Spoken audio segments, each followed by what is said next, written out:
জয় গুরু। আজকের আমরা এই ভিডিওতে যে টপিকটার উপর আলোচনা করতে চলেছি সেটি হচ্ছিল এমনই একটা বিষয় যেখানে আজকে আমরা শুনব আমাদের এই যে জীবনী শক্তি, এই জীবনী শক্তি কিভাবে বাড়ানো যায়। ঠাকুর সেই বিষয়ে কি বলেছেন, এমনকি পরম পূজ্যপাদ শ্রী শ্রী আচার্যদেব এই জীবনী শক্তি নিয়ে যে কত কথা যে বলেছেন তার তো শেষ নেই। তার ভিতর থেকে যতটা পারা যায় আজকে আমরা জানার চেষ্টা করব, এই একটা আলোচনার মাধ্যমে যতটা পারা যায় আর কি। আর তৎসহিত এই জীবনী শক্তি সম্বন্ধে আলোচনার মাধ্যমেই আমরা আর একটা জায়গায় আমরা যেটা শুনতে পাবো তা হলো, এখন তো শীতকাল বা বলতে পারেন ঠান্ডার যে একটা প্রবাহ যেটা আমরা দেখছি যে যাচ্ছে, আর এই সময় একটা যে সর্দি কাশি, এটা একটা বলতে পারেন কম বেশি সবারই একটু হয়ে থাকে। তাহলে এই যে সর্দি কাশি, এটাকে কিভাবে বলতে পারেন ঠিক করা যায়, বা এই সর্দি কাশি হলে কি করণীয় ঠাকুরের বলা বিধান অনুযায়ী যদি কিছু থাকে, আজকে আমরা তারই ভিতর থেকে এরকম একটি বিধানের কথা শুনব যা ঠাকুর তো বলেছেন। আর এটা যেই পালন করতে পারে খুবই কিন্তু একটা উপকারী জিনিস, এটা একটা খাওয়ার জিনিস, সেটা খেতে হয়। তা আপনারা আলোচনার মাধ্যমে জানতে পারবেন যে জীবনী শক্তি যে বাস্তবে কেমনভাবে যে বাড়ানো যায় তার একটা যে তুক যে ঠাকুর বলেছেন। তো যাই হোক, আজকের এই আলোচনাটি এবার আমি শুরু করার আগে আপনাদের কাছে শুধু একটি কথাই অনুরোধ করছি, ভিডিওটিতে আপনারা সম্পূর্ণভাবে যুক্ত থাকার চেষ্টা করবেন। আশা করি দিলে আজকের এই যেই টপিকটি আপনারা দিলে নিঃসন্দেহেই বুঝতে পারবেন। আমরা শ্রী শ্রী ঠাকুরকে যে জীবনে ধরে যে চলছি, এই চলার পথে আমরা যে জিনিসটা যদি একটু লক্ষ্য করি তাহলে দেখবেন আমাদের প্রত্যেকেরই কিন্তু একটা জিনিস চাই, ওটা চাই। এমনকি যে ঠাকুরকে যে ধরে যে চলছি সেই চলার পিছনে যে কারণও তাও কিন্তু সেই সেম, যেটা ঠাকুর নিজেই বলেছেন, তা হলো জীবন। অর্থাৎ এই যে জীবন কিভাবে সঠিকভাবে বাড়বে তা জানার জন্য, সেই পথটা জানার জন্যই কিন্তু তাকে আমি জীবনে ধরে চলছি, তাই না? নাহলে মানুষ কেন তাকে জীবনে ধরে? কেন তিনি যখন লীলা করেন মানুষ কেন তাকে জীবনে মাথায় নিয়ে চলতে চায়? তার কারণ হচ্ছিল এটাই, তার কারণ সে জানে না যে কিভাবে কি চললে তার জীবনের জন্য যে তা মঙ্গলপ্রদ হবে। যদি সে জানতো তাহলে আমরা সবাই যদি সেরকমই হতে পারতাম তাহলে সবাই আমরা এক একজন সব জানতা হয়ে যেতাম। অর্থাৎ সব জানতা কাকে বলা হয়? যে সব কিছু জানে, কিন্তু জানি না বলেই তো আমি তার কাছে এসেছি, তাই না? তাই এই যে জীবনের সব কিছু কিন্তু তাই তাকেই উৎসর্গ করে, তাই না? তাই আমাদের চাই সেই উৎসর্গ যে আমরা করব কোথায়? তার চরণেই। সব কিছু যেন সেখানেই আমরা ঢেলে দিতে পারি, তাই নয় কি? এমনকি মজার বিষয় যেটা, আমি ভাবছি যে আমি দিচ্ছি তো বা আমি উৎসর্গ করছি তো, কিন্তু আমি যা দিই তার হাজার হাজার গুণ তিনি আমায় দেন। এটা ছিল এমন একটা মজার জিনিস, তাই না? আর একেই বলা হয় লীলা। তাই তার লীলা ধরা খুবই কিন্তু মুশকিল, তাই না? মনে হবে আমি তো এত কিছু করছি, আমি তো এত কিছু করছি, তিনি কি করছেন আমার জন্য? কিন্তু বাস্তবে তিনি যা করছেন তা যদি আমি যদি তার জায়গায় হতাম তাহলে মাথা ঘুরিয়ে একদম পুরো মানে যা তা অবস্থা হয়ে যেত, চিন্তাও করা যাবে না এমন অবস্থা। কিন্তু এবারে দেখতে হবে সবার ক্ষেত্রে কি তা কি সম্ভব না। সেটা একমাত্র পরম পুরুষের ক্ষেত্রেই সম্ভব, তিনিই তা পারেন করতে, তাই না? এই যে এবারে যে জীবনী শক্তি, এই যে জীবন সম্পূর্ণ যা তাকে কেন্দ্র করে, তাহলে এই জীবনে আমরা যে জিনিস দেখছি তা কি?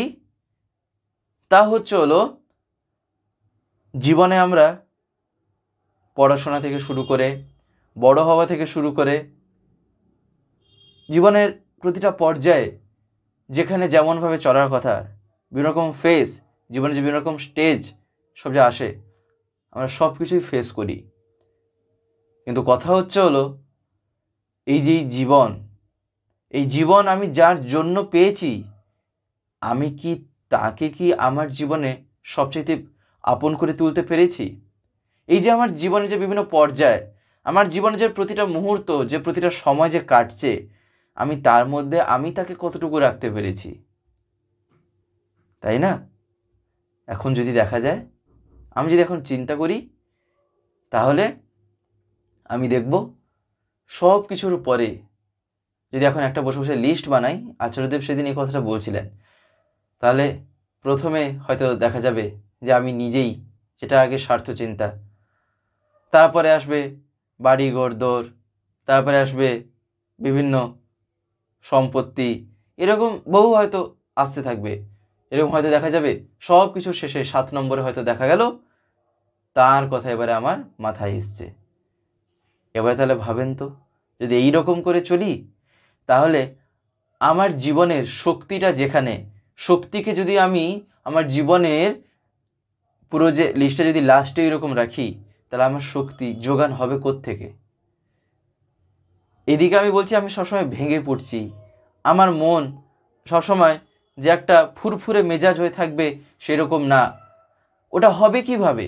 আমি যদি সব কিছু এক একটা লেয়ার যদি করতেই চলি, তিনি তো নিচেই তো থেকে গেলেন, তাই না? ধরেন এখানে একটা জিনিস আছে, এই জিনিসটার উপরে যদি একটা কিছু রেখে দেওয়া হয়, তার উপরে আরেকটা, তারপরে আরেকটা, এরকম করতে করতে যদি পাহাড় করে দিই, তাহলে আসল যে জায়গাটা, আমি তো সেই জায়গাটা হয়তো আমি লুকিয়ে দিলাম, তা আমি তো তাকে তো দেখতে পাবো না। ঠিক সেম আচার্যদেব ওই কথাটাই বলছেন, আমি সব কিছুর উপরে আমি তো লেয়ার করে রেখে দিয়েছি আমার বাকি সব কিছুকে, ঠাকুরকে তো রেখেছি আমি নিচে, তাই না? তাহলে আমার জীবনে কিভাবে আনন্দ আসবে? আমার জীবনে আমি তাকে কিভাবে ফুটিয়ে তুলব? তাই নয় কি? এই জন্যই চাই সব কিছুতে তাকে ফুটিয়ে তোলা, সব কিছুর মাধ্যমে। হ্যাঁ, এই যে বিভিন্ন রকম যে চিন্তা করছি না আমরা, এই যে বাড়ি গাড়ি সম্পত্তি ইত্যাদি যা যা আছে, এই চিন্তা যে করবো না তাই কিন্তু ঠাকুর একবারও বলেননি। এমনকি আচার্যদেবও সেদিন নিজে এ কথাটা বলছিলেন যে এটা যে করবো না, এ কথা কে বলেছে? ঠাকুর তো বলেননি এ কথা। এগুলোর একটা তো প্রয়োজন তো আছেই। স্বাভাবিকভাবে এই জগতে থাকতে গেলে যতটুকুর একটা প্রয়োজন পড়ে ততটুকু তো মিনিমাম তো অন্তত লাগবে। কিন্তু কথা হচ্ছিল আমি তার মধ্যে আমি ঠাকুরকে কতটা রাখতে পেরেছি, সেইটা হচ্ছিল লক্ষণীয়। একদম যদি একটা উদাহরণ আকারে যদি আমরা চিন্তা করি, ধরেন একটা বাড়িতে কেমনভাবে তাদের খাবারের যে বলতে পারেন রকমারি, বা বলতে পারেন খাবার যে একটা ধরন বা কেমন যে স্টাইল, এবার যদি তা যদি দেখতে যাই, সেখানে আমি চেষ্টা করলাম আমি এই রকমভাবে খাচ্ছি, আমরা পরিবারে এইরকমভাবে খাচ্ছি, আচ্ছা ঠাকুর কিভাবে খেতেন, তিনি কিভাবে মানে খাওয়া দাওয়া করতেন, এই রকম করে যখন আমি চিন্তা করব, তখন কি হবে? আমি তো নিজে তো খাওয়া নিতে চিন্তা করছি, ঠিক আছে, আমি তার মধ্যেও আমি আমার ঠাকুরকে রেখেছি। কিভাবে না, তিনি কিভাবে কি করতেন, তিনি কিভাবে কি খেতেন না খেতেন, তার খাওয়ার ধরন কেমন ছিল, তিনি কিভাবে খেতে বলেছেন, এই চিন্তার মাধ্যমেই আমি সেখানেও আমি আমার ঠাকুরকে ধরে রেখেছি, তাই না? এইরকমভাবেই আচার্যদেব বলছেন যে চলা কেমন যে হওয়া চাই, আমি যে তাকে যে জীবনে ধরে চলছি, তাকে জীবনে ধরে চলার লক্ষণ কি? দেখবেন ঠাকুর একদিন একটা কথা বলছিলেন যে যাকে দেখে চলায় তোমার চলন সার্থক হয়, উল্লঙ্ঘনে এড়াতে পারো অনেক বিপর্যয়। অর্থাৎ যাকে দেখে চলায় আমার চলনটা সার্থক হবে। এবারে কথা হচ্ছিল আমি তাকে জীবনে যখন ধরে চলছি, আমি কি তাকে শুধু দীক্ষা নেওয়ার পরে ওই রকমই কি শুধু রেখে দিয়েছি, নাকি তার চলা থেকে আমিও সেই রকম সেই মাফিক আমি চলার চেষ্টা করছি? দেখতে হবে তো ওই জায়গাটাতে তো লক্ষ্য রাখতে হবে, তাই না? তাই এই যে জীবনী শক্তি তখনই মানুষের মধ্যে আরও থেকে আরোতরভাবে বাড়ে যখন সে তার জীবনে তাকে মাথায় নিয়ে চলে। আর এই যে জীবনী শক্তি কিভাবে বাড়ে তাকে মাথায় নিয়ে চললে? কি আকাশ থেকে বাড়ে, নাকি কোনো মিরাক্কেল ঘটে যায়? মিরাক্কেল ঘটে না। সেক্ষেত্রে বাস্তবে যে জিনিসটা ঘটে তা হচ্ছে ভক্তির সম্বেগটা বেড়ে যায়। ঠাকুর একদিন বলছেন যে ভক্তির সম্বেগ যত বেড়ে যায় জীবনী শক্তি তত বেড়ে যায়। তাই এবারে যেটা কথা হচ্ছে তাহলে লক্ষ্য রাখতে হবে কি? এই ভক্তি। অর্থাৎ ভক্তি কথার ভিতরে এবারে কি আছে? ভক্তি কথার মানে হচ্ছে আমি যে জিনিসগুলি করছি সেই করাটা আমার ঠাকুরের বলা অনুযায়ী হচ্ছে তো? কিংবা আরেকটা দিক দিয়েও যদি আমি চিন্তা করি তাহলে কি হবে না, ঠাকুর যেভাবে বলেছেন আমি সেই রকমভাবে চলতে পারছি তো? এইটা হচ্ছে লক্ষণীয়, এইটা হচ্ছে দেখার বিষয়, তাই না? আমি যদি এইটা যদি না দেখি তাহলে কিভাবে এবারে কি হবে? এই কারণেই ভক্তির সম্বেগটা যত বেড়ে যায় জীবনী শক্তি তত বেড়ে যায়। এই যে ভক্তি, সত্যানুসরণে যদি আমরা একটু দেখি, দেখবেন তো ঠাকুর ভক্তি নিয়ে কত কথা বলেছেন। কিন্তু আমি সত্যানুসরণকে কোনোদিনও চেষ্টা করেছি চরিত্রগত করার? মুখে বলছি সত্যানুসরণ সত্যানুসরণ, তাহলে কি আমি কোনোদিনও কি সত্যের অনুসরণ করতে পারবো? অনুসরণ মানুষ কখন করে? অনুসরণ কথার অর্থ কি? অনুসরণ কথার অর্থ হচ্ছে আমি যখন কাকে ফলো করছি, মানে কিছু একটা করছি তো অন্তত পক্ষে। কিন্তু এবারে ভাবেন তো সত্যানুসরণ, আমি যে পড়ছি, আমি এই যে পড়ছি এটাও একটা করার মধ্যেই আসছে, এটাও আমার জীবনে একটা কিছু উন্নতি করছে। কোথায়? আমার জ্ঞানে উন্নতি আনছে, আমার চিন্তার জগতে, আমার মনের মধ্যে আমার যে বিভিন্ন রকম জানা আছে সেটা আরও বিস্তারিত হচ্ছে, আরও বাড়ছে। কিন্তু কথা হচ্ছে সেই বাড়াটাকে আমি কি অ্যাপ্লাই করেছি? তখনই আসছে অনুসরণের কথা, তাই না? আর এই যে ভক্তি, ভক্তি সত্যানুসরণে যদি আমরা দেখি ঠাকুর কি বলছেন ভক্তি নিয়ে, যেমন ধরেন ঠাকুর একটা জায়গায় যে বলছেন ভক্তির গাঢ়ত্বই প্রেম, প্রেম ভক্তিরই ক্রমোন্নতি। এই যে ভক্তির যে গাঢ়ত্বই যে প্রেম, তার মানে কি?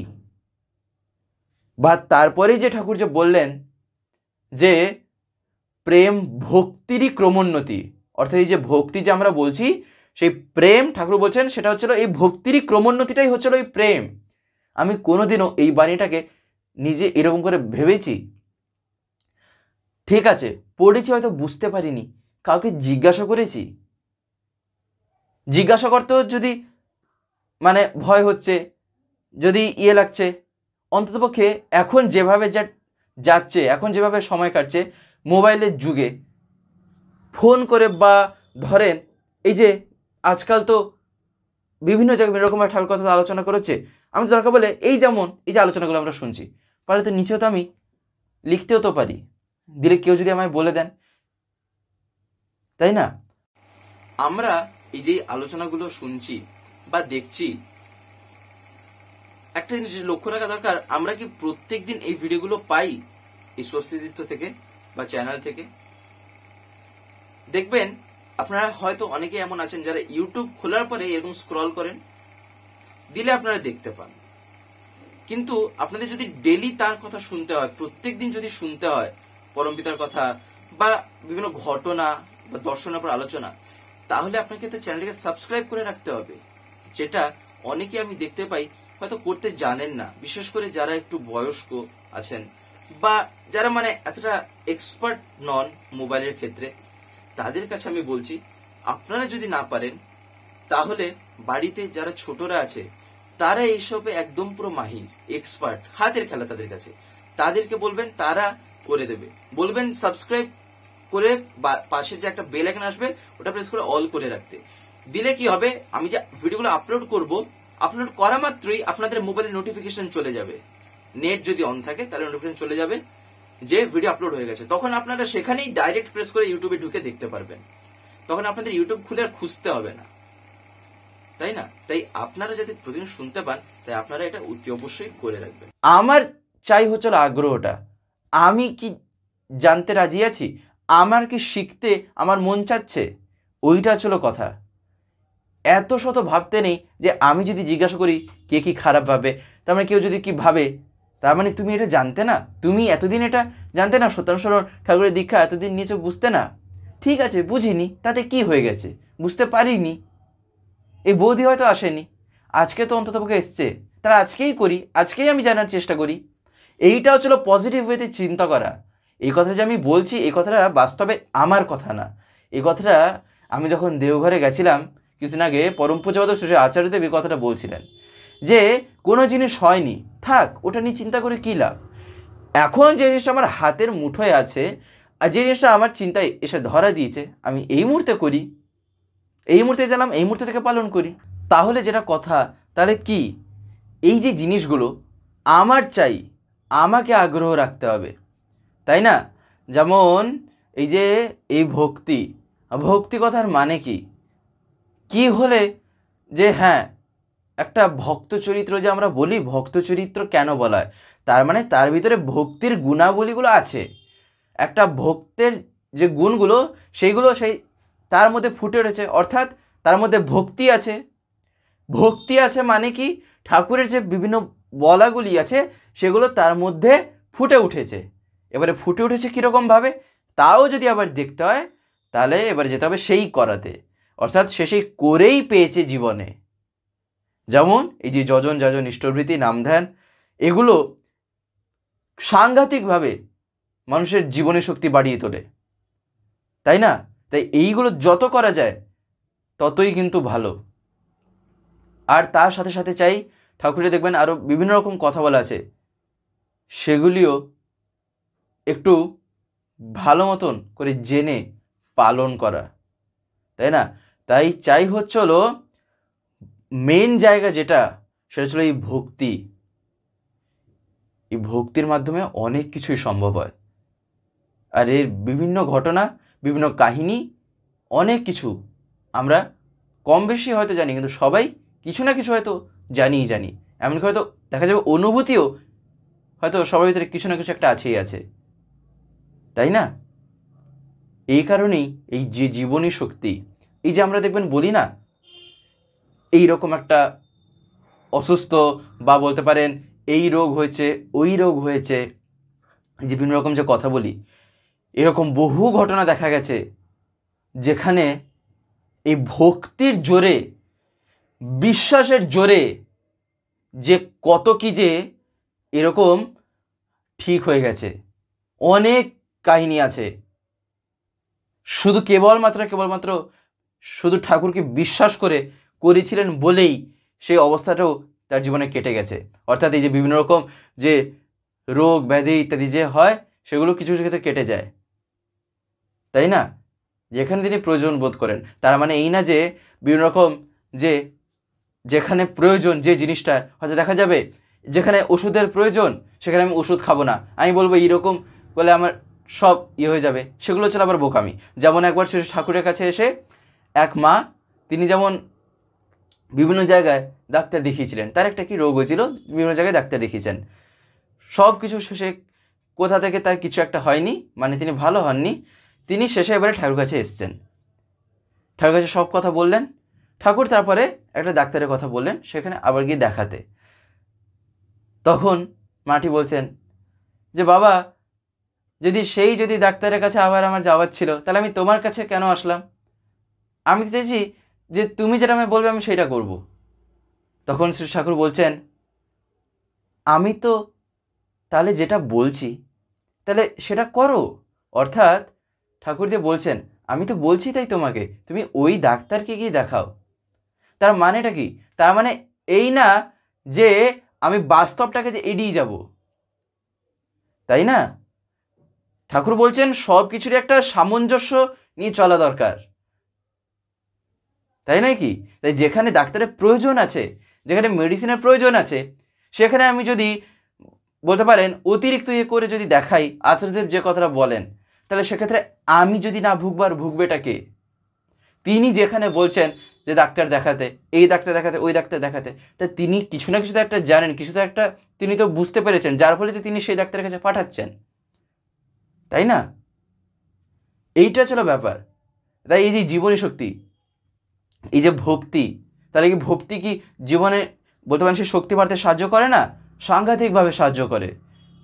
যেমন এটারও প্রয়োজন ঠাকুর বলছেন, ঠিক একই রকমভাবে জগতে বাঁচতে গেলে যে জিনিসগুলিকে অ্যাভয়েড করা যায় না বা এড়ানো যায় না, সেগুলোকেও আমায় কিন্তু মানতে হবে। এমনকি এই যে ঠাকুর দিয়ে বলছেন, সে মাটি যে ঠাকুরের কাছে এসে এরকম যে বললেন, যে ঠাকুর বলছেন, মা তুই যদি আমার কথা যদি শুনতে চাস, তাহলে আমি যে বলছি সেই ডাক্তারের কাছে যেতে, তুই তাহলে যাবি না কেন? তারপরে মাটি বুঝলেন, তারপরে তিনি দিয়ে গেলেন, তাই না? তাই এইগুলি যেমন করা দরকার। বা ধরেন কিছু কিছু দেখবেন ঘরোয়া পদ্ধতি আছে, বিশেষ করে যেমন গ্রামের দিকে এগুলো বেশি এসবের চল আছে। কিছু কিছু ঘরোয়া জিনিসের মাধ্যমে দেখবেন এই যে রোগ ব্যাধি ইত্যাদি হয়, ওগুলো কাটানো যায়। কিভাবে? জাদুর মাধ্যমে না, এটা লজিক আছে, যেখানে লজিক আছে সেটাকেই জীবনে ধরে চলতে হয়। যেমন ধরেন শ্রী ঠাকুর একদিন এই প্রসঙ্গে বলছেন, এই যে সর্দি কাশি যে মানুষের হয় না, দেখবেন আগে কিছু বেসিক জিনিস সেগুলি একটু পালন করা দরকার। যেমন আমরা সবাই কি জানি, যেমন দেখবেন বলা হয় যে একটুখানি তুলসী পাতা বা তার সাথে একটু মধু এগুলো খেতে, দেখবেন এগুলো বলা হয়ে থাকে। এবারে এইটা কি একটা ম্যাজিক বা একটা কি মিরাক্কেল? না, সেই তুলসী পাতার মধ্যে, সেই পাত্রের মধ্যে একটা ঔষধের একটা গুণ আছে, যার ফলে কী হচ্ছে, সেটা যখন শরীরের মধ্যে যাচ্ছে ওর একটা বলতে পারেন রিয়াকশনের ফলে সেক্ষেত্রে ঠান্ডাটা কমে যায়। এই কারণেই বলা, যেমন ঠাকুর থানকুনি পাতা খেতে বলেছেন। কি মানে কি একটা বিশাল বড় এমন কিছু যেটা মানে যার পিছনে কি কোনো কারণ নেই? তার পিছনে তো কারণ আছে, ঠাকুর কেন বলেছেন ওটা খেতে, হ্যাঁ না? তাই যেমন ওগুলিও কিন্তু অ্যাভয়েড করা ঠিক না, ওগুলো কিছু কিছু জানতে হয়। গ্রাম্য কথা কেন একটু আগে বললাম, তার কারণ হচ্ছিল দেখবেন এগুলি কিন্তু সাধারণত একটু বেশিরভাগ জিনিসটা আমরা দেখি এইসব জিনিস মাথাতে, বিশেষ করে যারা দাদু দিদারা থাকেন তাদের মাথায় এগুলি কিন্তু তাড়াতাড়ি আসে। তার কারণ তারাও এইসবে মাধ্যমে বড় হয়েছেন, তো তাই তারা এগুলো চট করে বলে দেন। এই কারণে বললাম, নাহলে এমন না যে শহরে দেখা যায় না, সেখানেও দেখা যায়। তো যাই হোক, যেমনই ধরনের সর্দি কাশি, এই সর্দি কাশি এটা কিন্তু জীবনী শক্তির একটা এমনই জায়গা যেখানে কি হয়, ঠান্ডা লাগলে দেখবেন মাথা খুব হয়তো ভার করে রাখছে, খুব একটা হচ্ছে, সেক্ষেত্রেও কিছু যেমন কাজ করা যায়। সব থেকে প্রথম তো ভক্তি তো থাকা চাই তার প্রতি, যেটা বিশ্বাস বা বলতে পারেন তিনি যে জিনিসগুলি করতে বলেছেন, যেমন এই যজন যাজন ঈশ্বরভক্তি, যেমন যাজন করলে মানুষের ভিতরে সাংঘাতিকভাবে এনার্জি ক্রিয়েট হয়, সেখানে এমনইভাবে একটা শক্তির উত্থান হয় যে মানুষের মধ্যে এই ঠান্ডা জ্বর পর সে একদম পুরো ভুলে সব করে দেবে, যা জন্য এমনই শরীর হিট হয়। তো যাই হোক, যেমন শ্রী ঠাকুরের কাছে একবার একজন এসে তার ছেলের ব্যাপারে বলছিলেন যে আগে ছেলের খুবই সর্দি কাশি হয়, তখন শ্রী ঠাকুর দিয়ে তাকে বললেন যে রোজ খুব ভালো করে তেল মাখাবি। তারপরে ঠাকুর কয়েকটা জিনিস বলে দিলেন। ঠাকুর বললেন, পুদিনা, শুল্প আর ধনে পাতা, পুরনো তেঁতুল, লঙ্কা ও চিনি বেটে মাথায় রাখতে হবে।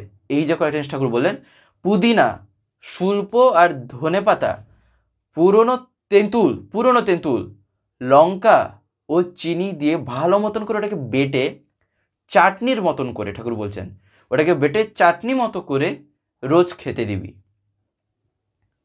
এইটা ঠাকুর বলেছেন, তাই এটা যেমন আমাদের জানা দরকার।